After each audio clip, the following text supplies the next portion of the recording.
हे प्रियजनों, आप सभी को जय मसीह की। हमारे कवेनेंट कलीसिया के विश्वास वचन यानी कि द स्टेटमेंट ऑफ फेथ, इस विषय में साझा करना चाहूँगा और आप सभी को आमंत्रित करता हूँ कि आप इस छोटा सा धारावाहिक जहाँ हम हमारे कलीसिया के स्टेटमेंट ऑफ फेथ को देखने जा रहे हैं, इसमें कृपया जुड़िएगा। स्टेटमेंट ऑफ फेथ विश्वास वचन यह है कि हम पवित्र शास्त्र के विषय में क्या विश्वास करते हैं, हम पवित्र शास्त्र के शिक्षणों के विषय में क्या विश्वास करते हैं। यह तमाम विषय वहाँ मौजूद होता है, जिसे आगे विस्तार से हम स्लाइड में देखने जा रहे हैं।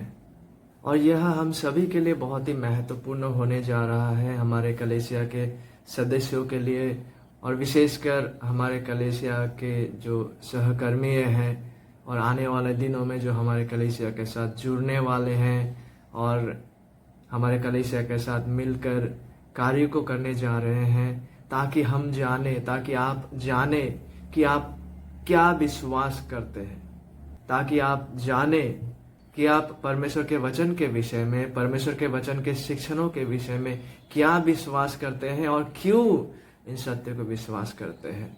और आप देख पाएंगे कि ये विश्वास वचने ऐसा वचने नहीं है जिसे हम अचानक से आज के युग में आविष्कार कर रहे, वरन आप देख पाएंगे कि हर वो विश्वास योग्य कलीसियाएं जो पहला शताब्दी से रहे हैं, वे सभी कोई पवित्र शास्त्र को लेकर, पवित्र शास्त्र के शिक्षण को लेकर जो बुनियादी शिक्षाएं हैं, जो उद्धार संबंधित शिक्षाएं हैं, जो सुसमाचार केंद्रित शिक्षाएं हैं, जो परमेश्वर को लेकर शिक्षाएं हैं, इन सारे केंद्रीय और नॉन नेगोशिएबल, समझौता ना किए जाने वाला जो शिक्षाएं हैं, इनमें वे सभी कोई एक मत रहे हैं। और उन्हीं महत्वपूर्ण बातों को आप सबों के साथ साझा करना चाहूंगा, ताकि हम सभी को जान सके कि हम किस सत्य में खड़े हैं, कि हम किस आधार पर खड़े हैं और हम जिन शिक्षाओं को विश्वास करते हैं, हम क्यों उन शिक्षाओं को विश्वास करते हैं, और ताकि हम वचन केंद्रित इन शिक्षाओं के लिए जिए और वचन केंद्रित इन शिक्षाओं के लिए अपना जीवन को दे, ताकि हमारे कलीसिया के सभी सदस्य, हमारे सहकर्मियां और हमारे कलीसिया में जो भी आते हैं और आने वाला दिनों में जो जुड़ने जा रहे हैं, जो हमारे साथ मिलकर काम करने जा रहे हैं, ताकि आप जाने कि हम क्या विश्वास करते हैं, कि यह विश्वास जो है और ये जो विश्वास का जो शिक्षण है, यह पहला शताब्दी से ही रहे हैं। और ताकि हम सब कोई मिलकर वचनों का इन केंद्रीय शिक्षणों में, वचनों का अधिकार में अपने आप को संपूर्ण तरह से समर्पित करते हुए वचन केंद्रित शिक्षा में ताकि बने रह सके, इन शिक्षाओं का ताकि बचाव कर सके, इन शिक्षाओं के आधार पर ताकि हम अपना जीवनों को जी सके।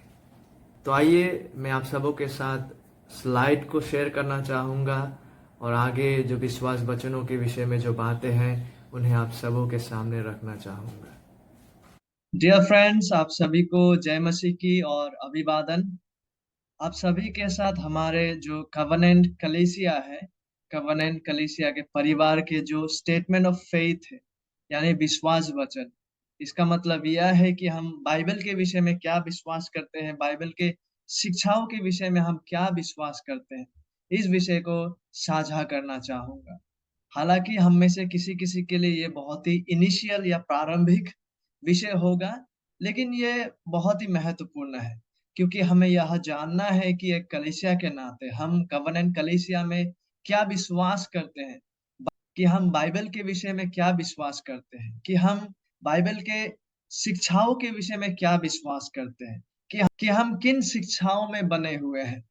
और जब हम यह स्टेटमेंट ऑफ फेथ या विश्वास वचन के विषय में बात करते हैं, तो हमें इस विषय पर भी ध्यान देना होगा कि यह विश्वास वचन ऐसा कोई चीज नहीं है जिसे हम अचानक से आज अपने हिसाब से बना दें। नहीं, वरन पहला शताब्दी के प्रारंभिक कलीसिया से ही जो विश्वास योग्य कलीसिया रहे हैं आज तक में, उन सभी का जो विश्वास का शिक्षण रहे हैं, वो बुनियादी शिक्षाओं में समान रहे हैं। वो बुनियादी उद्धार संबंधित सुसमाचार केंद्रित शिक्षण में समान रहे हैं। इसलिए कोई भी व्यक्ति या कोई भी कलीसिया अपने हिसाब से, अपने सोच और विचारधारा के अनुसार इसे तय नहीं कर सकता, क्योंकि सच्चा ईसाइयत का, सच्चा मसीही विश्वास का शिक्षण एक ऐसा शिक्षण है जो अटल है, जो अपरिवर्तनीय है, जो समय के साथ बदलता नहीं जाता। इसलिए आप देख पाएंगे कि हम कवेनेंट परिवार के कलीसिया में जिन मसीही विश्वास का शिक्षण को सिखाते हैं और विश्वास करते हैं, यह केंद्रीय रूप से वही है जो जो प्रारंभिक कलीसिया से होते आए हैं। और जब हम विश्वास वचन के विषय में बात करते हैं, तो तमाम शिक्षण यहाँ आ जाते हैं। जैसे कि हम पवित्र शास्त्र के विषय में क्या विश्वास करते हैं और सिखाते हैं। हम परमेश्वर के विषय में क्या विश्वास करते हैं और सिखाते हैं। हम यीशु मसीह के विषय में क्या विश्वास करते हैं और सिखाते हैं। हम पवित्र आत्मा के विषय में क्या विश्वास करते हैं और सिखाते हैं। हम उद्धार के विषय में क्या विश्वास करते हैं और सिखाते हैं। हम सुसमाचार के विषय में क्या विश्वास करते हैं और सिखाते हैं। हम शैतान और स्वर्गदूतों के विषय में क्या विश्वास करते हैं और सिखाते हैं। हम पाप और मनुष्य के विषय में क्या विश्वास करते हैं और सिखाते हैं। हम कलीसिया के विषय में क्या विश्वास करते हैं और सिखाते हैं। हम अंत के दिनों में जो घटने जा रहे हैं, अंत के दिनों के शिक्षण के विषय में क्या विश्वास करते हैं और सिखाते हैं। विश्वासी जीवन को जीने के विषय में हम क्या विश्वास करते हैं और सिखाते हैं। ये तमाम बातें जो है इसमें आ जाते हैं। लेकिन आज हम केवल पवित्र शास्त्र के विषय में देखेंगे कि हम पवित्र शास्त्र के विषय में क्या विश्वास करते हैं और सिखाते हैं। और ये केवल हमारे कवेनेंट परिवार के कलीसिया का ही नहीं, वरन जैसे कि मैंने कहे हैं कि ये जो विश्वास और अंगीकार है, ये प्रारंभिक कलीसिया से ही वैसे ही रहे हैं। उन लोगों ने भी पवित्र शास्त्र को इसी रूप से विश्वास किए और सिखाए, जैसे आज हम विश्वास करते हैं और सिखाते हैं। हम उस ऐतिहासिक अपरिवर्तनीय विश्वास का शिक्षण में बने हैं, क्योंकि इसमें समझौता नहीं किया जा सकता। तो आइए शुरू करते हैं। हमारे कवेनेंट परिवार के कलीसिया पवित्र शास्त्र के विषय में क्या विश्वास करते हैं और सिखाते हैं। यह कि संपूर्ण पवित्र शास्त्र यानी कि बाइबल का जो 66 पुस्तकें है, वो परमेश्वर की प्रेरणा से रचा गया है। All scriptures, the 66 books of the Bible are God inspired and is given by God. कि बाइबल मनुष्य के लिए परमेश्वर का लिखित एक विशेष स्पेशल रेवलेशन प्रकाशन है। और इस प्रकार बाइबल का 66 पुस्तकें पवित्र आत्मा के प्रेरणा से दिया गया है। और यह परमेश्वर का वचन है कि बाइबल के 66 पुस्तकों का सभी भागों में प्रत्येक शब्द समान रूप से परमेश्वर के प्रेरणा से रचाया गया है। आइए कुछ बाइबल पदों को पढ़ते हैं। दूसरा तीमुथियुस 3 अध्याय 16 पद, संपूर्ण पवित्र शास्त्र परमेश्वर की प्रेरणा से रचा गया है। दूसरा पत्रस अध्याय 1 पद 20 और 21, पर पहले यह जान लो कि पवित्र शास्त्र की कोई भी भविष्यवाणी किसी के अपने ही विचारधारा के आधार पर पूर्ण नहीं होती, क्योंकि कोई भी भविष्यवाणी मनुष्य की इच्छा से कभी नहीं हुई, पर भक्त जन पवित्र आत्मा के द्वारा उभारे जाकर परमेश्वर की ओर से बोलते थे। तो इस प्रकार से जो है परमेश्वर का वचन को दिया गया और परमेश्वर का वचन को लिखा गया। दूसरा, संपूर्ण पवित्र शास्त्र अधिकार पूर्ण है। पवित्र शास्त्र का 66 पुस्तकें निर्णायक अधिकार है। कुछ पदों को आपके सामने रखना चाहेंगे और उनमें से कुछ-कुछ पदों को मैं खुद यहाँ पढ़ना चाहूँगा। कुछ-कुछ पदों को आप लोग भी व्यक्तिगत रूप से जो है अपने घरों में, अपने बाइबल्स में पढ़ सकते हैं। जैसे कि पहला कुरिन्थियों 2 अध्याय 4 से लेकर 14 पद, पहला कुरिन्थियों 14 अध्याय 37 और 38 पद।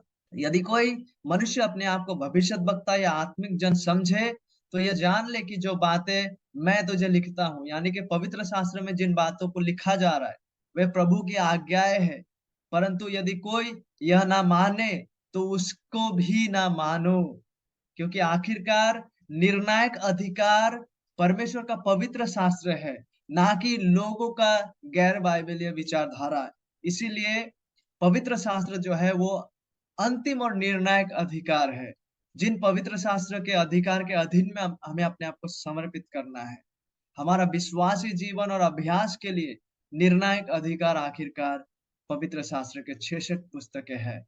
यदि कोई व्यक्ति ऐसा शिक्षाओं को लेकर आ रहा है जिसका कोई मेल पवित्र शास्त्र के साथ नहीं है, वरन जिसका शिक्षण बाइबल के विपरीत है, तो खंडन उस व्यक्ति का शिक्षण को किया जाना चाहिए, पवित्र शास्त्र के शिक्षण को नहीं। क्योंकि निर्णायक और अल्टीमेट अधिकार परमेश्वर का पवित्र शास्त्र है और हमें परमेश्वर के पवित्र शास्त्र का अधिकार में अपने आप को समर्पण करना है। तीसरा, संपूर्ण पवित्र शास्त्र की अचूकता पर हम विश्वास करते हैं कि पवित्र शास्त्र व्यर्थ नहीं हो सकता और हम विश्वास करते हैं कि संपूर्ण पवित्र शास्त्र जो है वो त्रुटिहीन है, इसमें कोई गलती नहीं हो सकता। विश्वास करते हैं और सिखाते हैं कि परमेश्वर का वचन एक वस्तुनिष्ठ यानी कि ऑब्जेक्टिव प्रकाशन है, जिसे परमेश्वर ने दिया है। पहला थिस्सलुनीकियों का इन पदों को आप पढ़ सकते हैं, पहला कुरिन्थियों का इन पदों को आप पढ़ सकते हैं। परमेश्वर का वचन अचूक है, यानी वो कभी चूक नहीं सकता। वो हमेशा अपना कहा हुआ कार्य को अचूक रूप से पूरा करेगा। यूहन्ना 10 अध्याय 35 पद। और पवित्र शास्त्र अपने मूल लेख में यानी कि जब उसको ओरिजिनली लिखा गया था, उनके ओरिजिनल ऑटोग्राफ्स और डॉक्यूमेंट्स में बिल्कुल त्रुटिहीन है। यानी इसमें कोई गलती या भ्रम नहीं हो सकता। यह सभी प्रकार के झूठ, कपट या छल से मुक्त है। भजन 12 अध्याय 6 पद, भजन 119 अध्याय 160 पद, नीति वचन 30 अध्याय 5 पद। इस सच्चाई का पुष्टि करने के लिए कुछ बाइबल पदों को पढ़ना चाहूंगा। मत्ती 5 अध्याय 17-18 पद। यीशु मसीह इन बातों को कह रहे हैं, यह ना समझो कि मैं व्यवस्था या भविष्यद्वक्ताओं की पुस्तकों को लोप करने आया हूँ। लोप करने नहीं, यानी उसको खारिज करने नहीं, परंतु पूरा करने आया हूँ। क्योंकि मैं तुमसे सच कहता हूँ कि जब तक आकाश और पृथ्वी टल ना जाए, तब तक व्यवस्था से एक मात्रा यानी कि पुराना नियम पवित्र शास्त्र से एक मात्रा या एक बिंदु भी बिना पूरा हुए नहीं चलेगा। तो क्या हम देख पा रहे हैं कि पवित्र शास्त्र जो है वो अचूक है, वो अवश्य पूरा होगा, वो अपना कार्य को अवश्य पूरा करेगा। अचूक रीति से वो चूकेगा नहीं अपना उद्देश्य को पूरा करने में, और उसमें कोई गलतियां नहीं है। यूहन्ना अध्याय 10 पद 34 और 35। यीशु ने उन्हें उत्तर दिया, क्या तुम्हारी व्यवस्था में नहीं लिखा है, मैंने कहा तुम ईश्वर हो।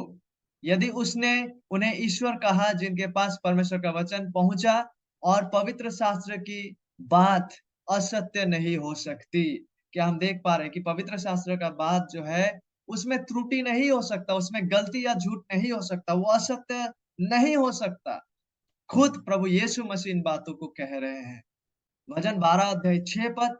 परमेश्वर का वचन पवित्र है, उस चांदी के समान जो भट्टी के मिट्टी पर ताई गई और 7 बार निर्मल की गई हो। परमेश्वर का वचन परफेक्ट है, उस पे कोई गलतियों का गुंजाइश नहीं हो सकता, क्योंकि उसमें कोई त्रुटि है ही नहीं। चौथा, हम ये विश्वास करते हैं और सिखाते हैं कि बाइबल विश्वास और विश्वासी जीवन का अभ्यास का एकमात्र निर्णायक अधिकार से भरा हुआ अचूक नियम और मानक है। हम किस स्टैंडर्ड्स के अनुसार अपना जीवन को जिएंगे, हम किस शिक्षा के आधार पर अपना जीवन को जिएंगे, हमारे विश्वास के लिए और विश्वासी जीवन जीने के लिए वो शिक्षाएं, हमें कैसा दिनों दिन जीवन में अपना जीवन को जीना है, हमें क्या अभ्यास करना है अपने जीवनों में, हमें अपने जीवन को जीते हुए किन बातों का अभ्यास को करना है, उसका एकमात्र निर्णायक और अधिकार पूर्ण और अचूक नियम और शिक्षा और स्टैंडर्ड्स पवित्र शास्त्र है। और पवित्र शास्त्र जिन सभी मामलों और विषयों को संबोधित करती है, या पवित्र शास्त्र जिन किसी भी मामला या विषयों के विषय में बात करता है, उनमें वह सत्य और विश्वसनीय है। आप इन तमाम पदों को पढ़ सकते हैं। मत्ती रचित सुसमाचार 5 अध्याय 18, 24 अध्याय 35 पद, यूहन्ना 10:35 जिसको हमने अभी भी पढ़े हैं, और इन तमाम पद है जिसका उल्लेख यहाँ पे किया गया है। और हम ये विश्वास करते हैं कि पवित्र शास्त्र की आवश्यकता है। The necessity of the scriptures. पवित्र शास्त्र बाइबल और बाइबल का जो 66 पुस्तकें हैं, वह यीशु मसीह के सुसमाचार को जानने और उस पर विश्वास करने के लिए, आध्यात्मिक जीवन में वृद्धि के लिए, परमेश्वर की इच्छा को जानने के लिए, स्वयं परमेश्वर को जानने के लिए ये बहुत ही आवश्यक है। आप पवित्र शास्त्रों को छोड़कर अन्य कोई भी संसाधनों के द्वारा जीवित परमेश्वर को उद्धारदायी संबंध में नहीं जान सकते, क्योंकि परमेश्वर ने विशेष प्रकाशन को उनके पवित्र शास्त्र के द्वारा दिए हैं। यदि आपको जानना है कि उद्धारकर्ता कौन है, यदि आपको जानना है कि उद्धार कैसा पाना है, यदि आपको जानना है कि परमेश्वर वाकई में कौन है, तो इसके लिए आवश्यकता पवित्र शास्त्र का है, क्योंकि परमेश्वर ने अपना विशेष प्रकाशन को पवित्र शास्त्र के द्वारा दिया है। परमेश्वर को जानने के लिए हमें पवित्र शास्त्र की आवश्यकता है। उद्धार का संदेश को जानने के लिए हमें पवित्र शास्त्र की आवश्यकता है। उद्धार को प्राप्त करते हुए विश्वासी जीवन को जीने के लिए हमें पवित्र शास्त्र की आवश्यकता है। विश्वास में परिपक्वता में बढ़ने के लिए हमें पवित्र शास्त्र की आवश्यकता है। आइए कुछ पदों को पढ़ते हैं। मत्ती 4 अध्याय 4 पद और व्यवस्था विवरण 8 अध्याय 3 पद में भी आप इस बात को पाएंगे। हालांकि मत्ती 4 का 4 में यीशु मसीह व्यवस्था विवरण की बातों को दोहराते हुए कहते हैं, मनुष्य केवल रोटी ही से नहीं परंतु हर एक वचन, परमेश्वर का वचन, हर एक वचन से जो परमेश्वर के मुंह से निकलता है जीवित रहेगा, क्योंकि यह आवश्यक है। पहला पत्रस 2 अध्याय पद 2, नए जन्मे हुए बच्चों के समान निर्मल आत्मिक दूध की लालसा करो। यहाँ निर्मल आत्मिक दूध जो है वो परमेश्वर का वचन है, उसका लालसा करने के लिए हमें आदेश दिया जा रहा है, ताकि उसके द्वारा उद्धार पाने के लिए बढ़ते जाओ। तो क्या हम देख पा रहे हैं कि पवित्र शास्त्र की किस प्रकार से हमारा दैनंदिन जीवन में आवश्यकता है। छठा विषय, हम विश्वास करते हैं और सिखाते हैं कि संपूर्ण पवित्र शास्त्र यानी कि बाइबल का जो 66 पुस्तकें है वो पर्याप्त है। We believe and teach the sufficiency of all the 66 books of the Bible. इसका मतलब यह है कि पवित्र शास्त्र में परमेश्वर के वे सभी वचने हैं जो वो चाहते थे कि उसके अपने लोगों के लिए हो, और इसमें परमेश्वर के वे सभी वचन शामिल है जिनकी हमें उद्धार के लिए, मसीह के समानता में रूपांतर होने के लिए और उसकी आज्ञाकारिता में बढ़ने के लिए आवश्यकता है। उद्धार के लिए, विश्वासी जीवन जीने के लिए, धार्मिकता में और पवित्रता में वृद्धि पाने के लिए, मसीह के स्वरूप में रूपांतर होने के लिए, परमेश्वर का आज्ञाकारिता में जीवन जीने के लिए पवित्र शास्त्र पर्याप्त है।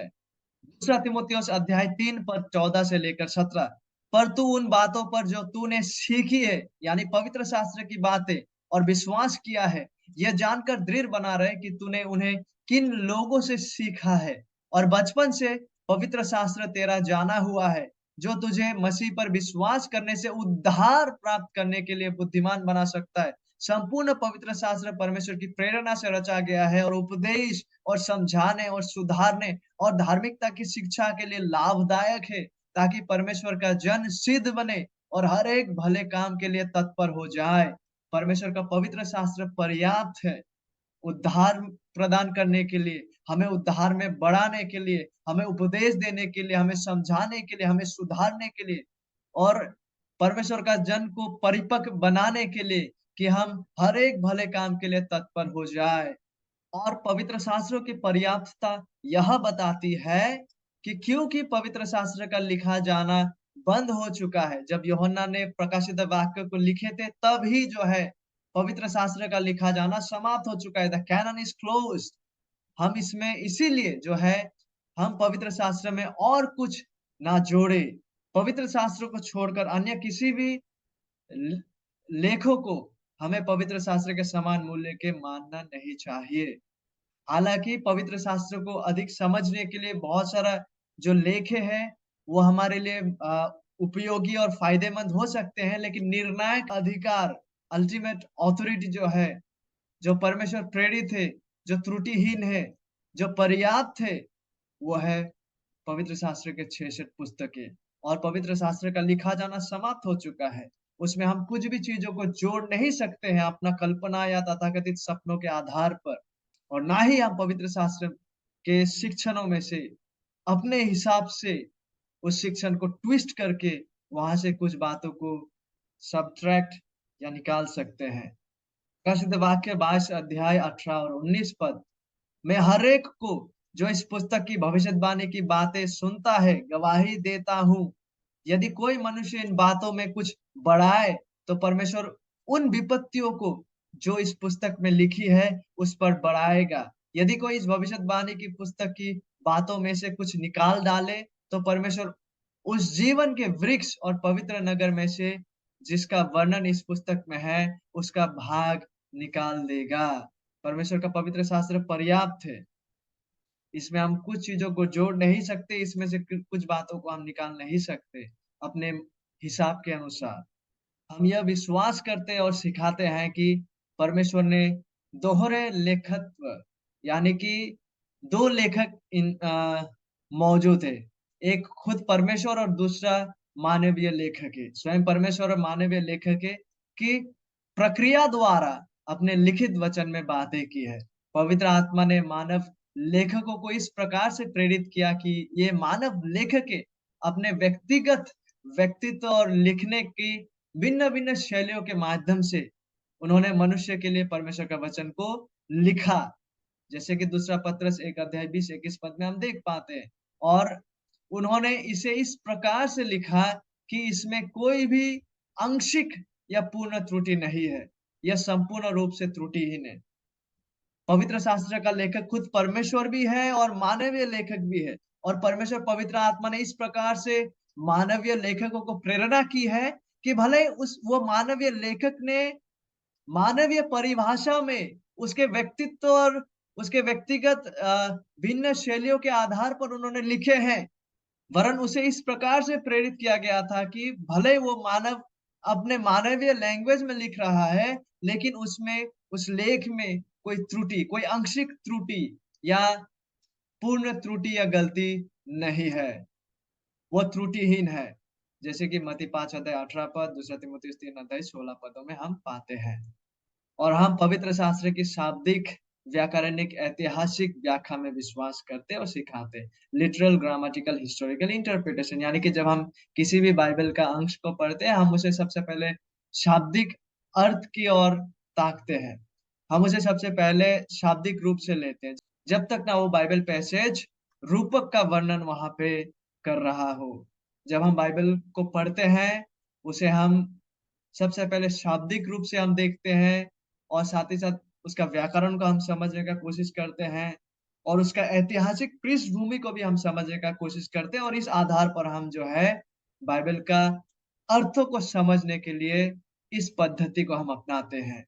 और जबकि पवित्र शास्त्र के किसी भी पदों या अंशों या पैसेजेस का कई व्यक्तिगत जीवन में प्रयोग या एप्लीकेशंस हो सकते हैं, लेकिन बाइबल के अंशों का, बाइबल के पैसेजेस का उसके अपने-अपने संदर्भ में केवल एक ही सच्चा व्याख्या, सच्चा इंटरप्रिटेशन मौजूद है। वो व्याख्या, वो इंटरप्रिटेशन वो है, जिस उद्देश्य के साथ बाइबल का लेखक ने उन पदों को लिखे थे। तो ये वो तमाम शिक्षण है, जो हम पवित्र शास्त्र के विषय में विश्वास करते हैं। और प्रभु का इच्छा हुआ तो आने वाले दिनों में हम यह भी देखना चाहेंगे कि हम कवेनेंट परिवार के कलीसिया परमेश्वर के विषय में क्या विश्वास करते हैं। हम यीशु मसीह के विषय में क्या विश्वास करते हैं। हम पवित्र आत्मा के विषय में क्या विश्वास करते हैं। हम उद्धार के विषय में, मनुष्य के विषय में, पाप के विषय में, हम कलीसिया के विषय में, हम अंत के दिनों के विषय में क्या विश्वास करते हैं। तब तक के लिए कृपया बने रहिएगा। धन्यवाद।